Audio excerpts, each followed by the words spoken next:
Welcome to this episode of the REBT Advocates with Dr. Michael R. Adelstein and me, Tommy Bateman. You can find Michael at 3minutetherapy.com, where you would find his book, his private practice, and all the lovely information about himself. And you can find me nowhere, but you can email us both at rebtadvocates@gmail.com.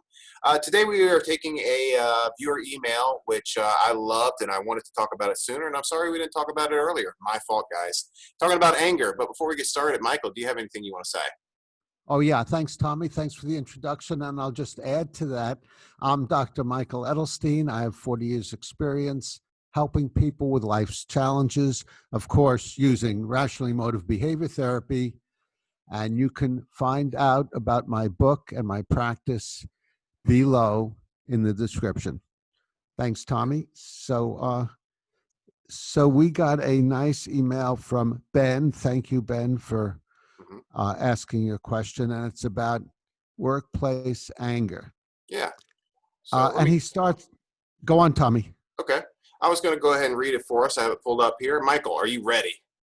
I am ready. Okay, here we go. So, hi, Michael and Tommy. I believe Michael's view is that there is no healthy anger. I have a problem at work where I become angry due to the poor working conditions, and this affects my ability to think clearly and affects my performance. There's no way for these conditions to improve so long as I choose to remain at this job. I need a better way to deal with this unhealthy anger. However, I know someone who is being mistreated verbally and emotionally at their work, but they're too intimidated by this person and the complaint process itself to act. So the complaint process going to HR, blah, blah, blah. Wouldn't anger, healthy or not, help this person take necessary action? Thank you. In other words, will this anger motivate, move him towards the actual action? Will this good? Will this move him towards the necessary action? Michael, what say you? Yeah, so let's deconstruct the email, which is interesting and has thoughtful questions. So he says that I believe Michael's view is that there's no healthy anger, and that's correct. And Tommy, I'm wondering what your view is. Do you believe there's no healthy anger, or do you have a different view? No, I'm generally, with very few caveats, in alignment with you. Okay.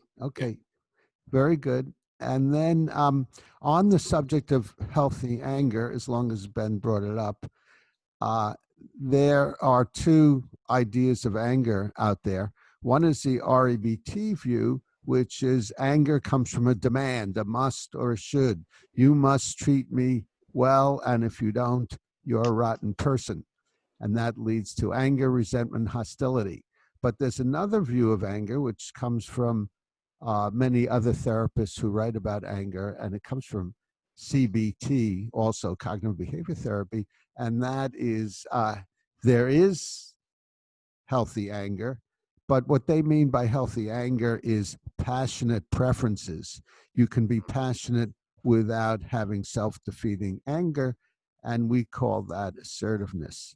Anger comes from a demand, as I said, and we try to be consistent in how we use the word anger. So we consistently, across the board, say anger is unhealthy, it comes from a demand, and I believe it makes things much clearer in speaking.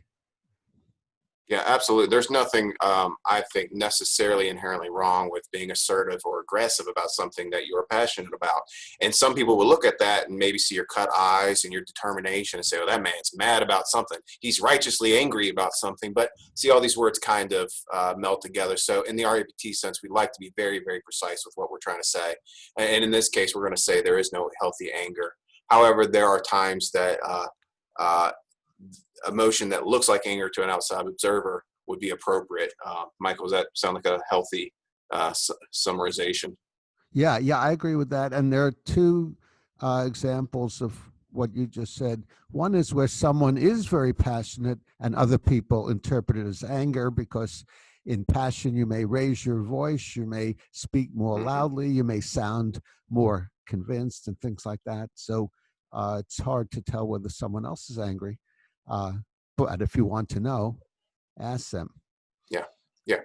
And really in this context, y'all, what other people think of what you're feeling is kind of irrelevant. What we're trying to figure out now is anger helpful at all when it comes to dealing with a practical problem of the workplace here? So let's separate that. Now, if you don't want people to think you're angry, we can work on practical solutions of when, while you're passionate and assertive, changing your facial expressions, being able to express yourself without raising your voice, yada, yada. But that's irrelevant at this point. We're just talking about how you feel in here, what's going on in here, folks.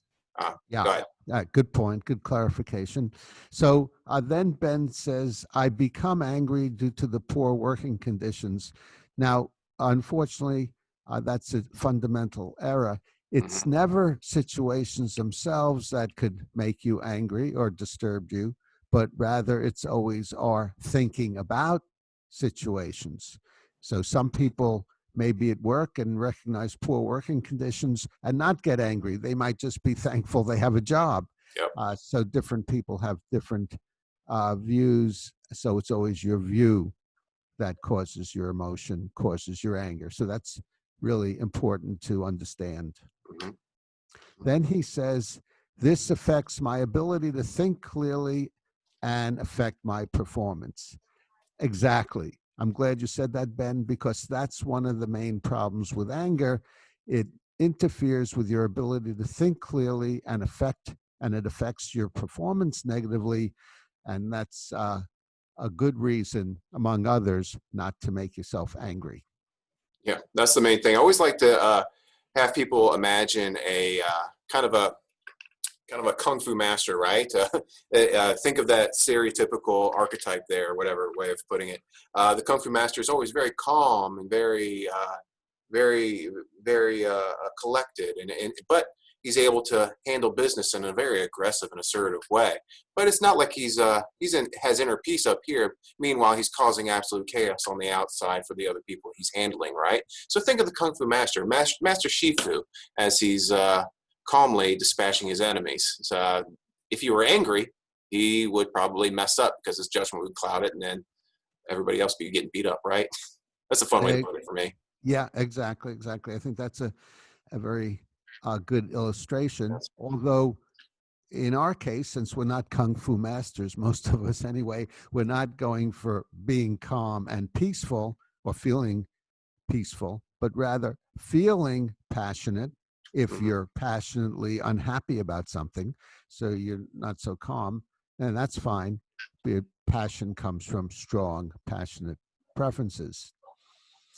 Then Ben goes on to say, I need to better deal with this unhealthy anger. So I just want to caution the use of the word need.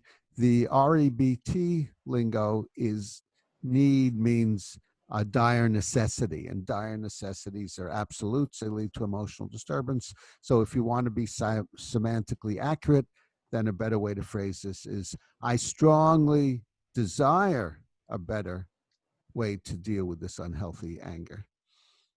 yeah, definitely. Then Ben goes on to say, wouldn't anger, healthy or not, help this person to take necessary action? Wouldn't anger, healthy or not, help this person to take necessary action? Tommy, did you want to take the first crack on that? Well, sure. So I can tell you what I've been angry before in my life. Go figure. I'm what is known as a hothead from time to time. Uh, the thing is, yeah, when I'm angry, I take action, right? Oh, I take some action. Um, was it good action? Was it helpful action? Was it morally correct action? Was it destructive action? And I can tell you more often than not, it has been destructive or at least unhelpful. And I say more often than not, maybe 90% of the time when I react and act and try to handle a practical problem while I'm emotionally angry, it's been foolish. Generally, it's not been a helpful act. So yeah, it certainly helped me, motivated me to take an action. But I wouldn't recommend those actions, Michael. Yep, I agree. And so we go for passion coming from strong preferences, which help, and anger harms. It alienates people. It rips you up inside and tends to lead to bad results. Yeah, especially in the workplace, y'all. That's a quick way to get fired. I mean, for lack of a better way of putting it, or Yeah. harming your reputation in that field. And because, I mean, working in the mental health field, I know in Central Virginia, in Virginia as a whole, it's a small world. I know people all over the state, and they know me, and a lot of them know the mistakes I've made in my professional past, and vice versa. Um, having me known as Tommy Hothead Bateman, the guy that blew up on blah blah blah, didn't happen. But I'm just saying, would not be good for my professional career, because maybe I wouldn't be hired elsewhere, right? So definitely watch out for that in the professional setting. Yeah, very good. And I have a recent live illustration of that with one of the people we've interviewed, and that's Walter Block.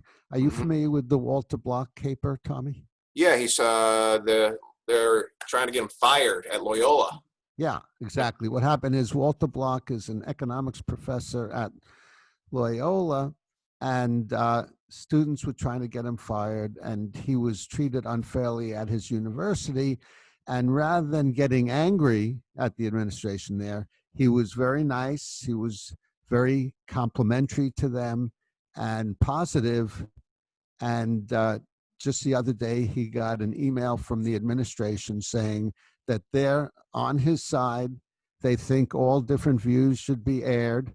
And so they're definitely not going to fire him or even be interested in that. So it just shows that you get a lot more with honey than with vinegar, usually. And it's easier to use honey if you don't make yourself angry in the first place. Yeah. But if you think anger will motivate people, then you can act angrily.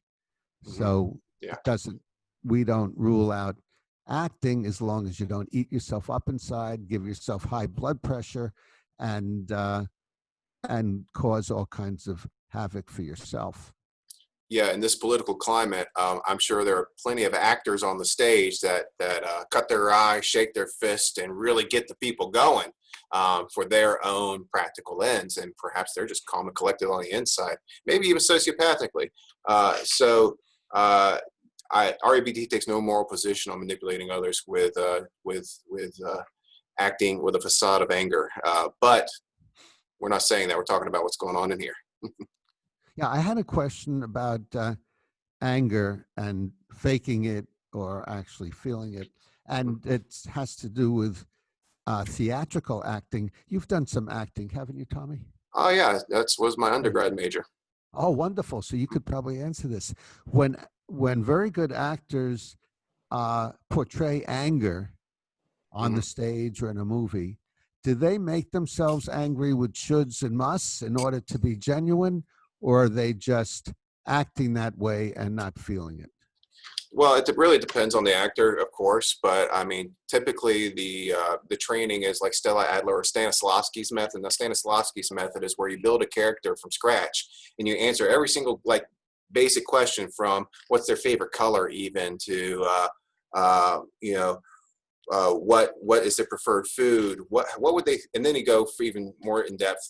So you read the lines and you see what the lines say, but then you have what's subtext, is what we call it, and what are you actually saying here, and when you put what you're actually saying in your brain, sometimes it's actually pretty easy, because you're sometimes actually feeling it. There are some people don't recommend that sort of method because it's emotionally draining and physically draining on you, to actually feel those feelings day in and day night. I mean, geez, if you're playing Death of a Salesman or something like that, that'll drain you after a while, right? So yeah, it's some of them use that kind of that empathy, or actually thinking those irrational thoughts through the use of subtext and character building. Um, Others really just have a natural talent, or are able to put it on their face without in their voice, without actually feeling it. I always felt it was easier really to inform what I'm saying with a subtext, and it comes out a lot better. It's easier, but it is very exhausting. And by a subtext, you mean actually make yourself angry. Yeah, well, rather, the subtext is, of course, you have your text, which is the lines of the play, right? And then the subtext is what you really mean when you say that. And of course, you have actions in the play, and then you have the subtext of it is what do you actually mean during that action. And so sometimes what I actually mean is, you should not have done that. You are an SOB for doing that sort of thing. When I really said, oh, that's really great of you. Right. So, Right. text and subtext. Yeah. Okay. Very good. Very good. That's very interesting. Mhm. Okay. I had nothing to add to Ben except thank you again, Ben, for sending in this question. Yeah. Tommy, did you have any further comments about his email? Yeah. So really, you're seeing you're in a bad practical spot, right? Something you don't enjoy. You're not. You're in a situation where you and a friend are suffering. You don't like what you're going through. Anger's not going to help you here. You need haha, see, look at my semantic precision there. It would be better if you looked at your practical problem, which is a bad career situation, figure out the practical steps that can be taken, and really educate yourself on those things and move forward accordingly. So I can't advise you whether or not to go to the complaint process or anything like that, because I don't know the situation on the ground. But what I do know is that anger, I don't think will help you at all. Okay, great, great. And thanks for your great additions to the anger.